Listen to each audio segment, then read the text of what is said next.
J'ai été élevée dans une famille très catholique et très pratiquante, avec beaucoup d'engagements paroissiaux, du scoutisme, des pèlerinages très jeunes.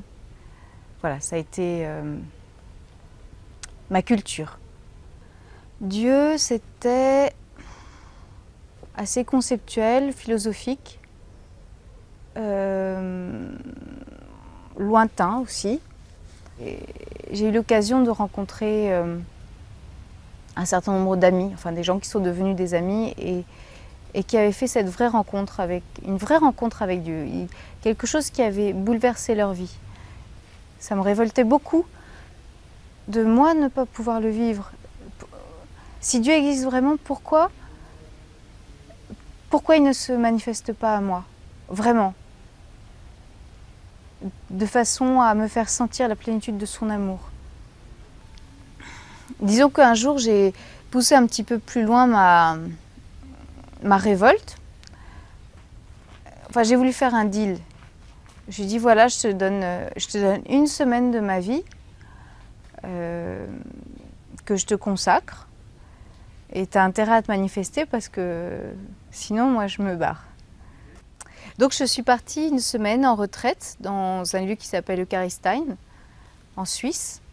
En fait, la majeure partie de ma prière et de ma préoccupation, c'était de rechercher un signe que je pourrais demander à Dieu, qui soit à la fois pas trop loufoque, enfin plausible, et en même temps assez compliqué pour que, disons que ce soit difficile, que ça n'arrive que par hasard. Et donc, je voulais qu'en repartant dans le train du retour, il y ait quelqu'un qui m'adresse la parole, qui me parle de Dieu et qui m'embrasse. La semaine s'est terminée et j'ai posé un acte de foi pendant cette semaine-là et j'ai dit, voilà, j'accepte de continuer avec toi, même si tu ne te manifestes pas et même si ça doit durer jusqu'à la fin de mes jours. C'est pas grave parce que pour moi, finalement, la manifestation de l'amour de Dieu, je le trouvais dans mes frères. Donc je prends le train. À une station monte une dame africaine avec une coiffure absolument incroyable.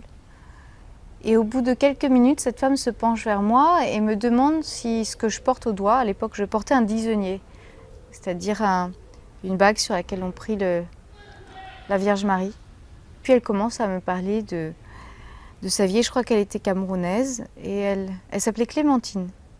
Elle-même, elle m'a confié des jours où elle était désespérée et le Seigneur était vraiment intervenu de façon très forte. Enfin vraiment, elle a loué Dieu et elle m'a partagé toutes ses grâces. Et puis elle s'est levée puisqu'elle descendait à une station d'après et moi j'ai pas bronché. Et là elle m'a dit, mais est-ce que je peux vous embrasser? Alors j'ai dit bien sûr, et puis on s'est embrassé, elle est descendue du train. Et puis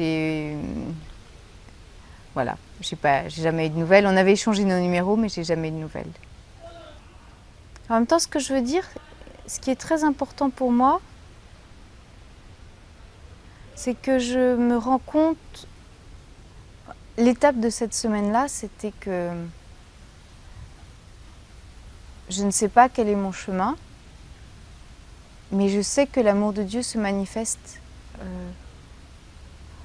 dans tous ces gens qui m'est donné de connaître et qui sont des cadeaux.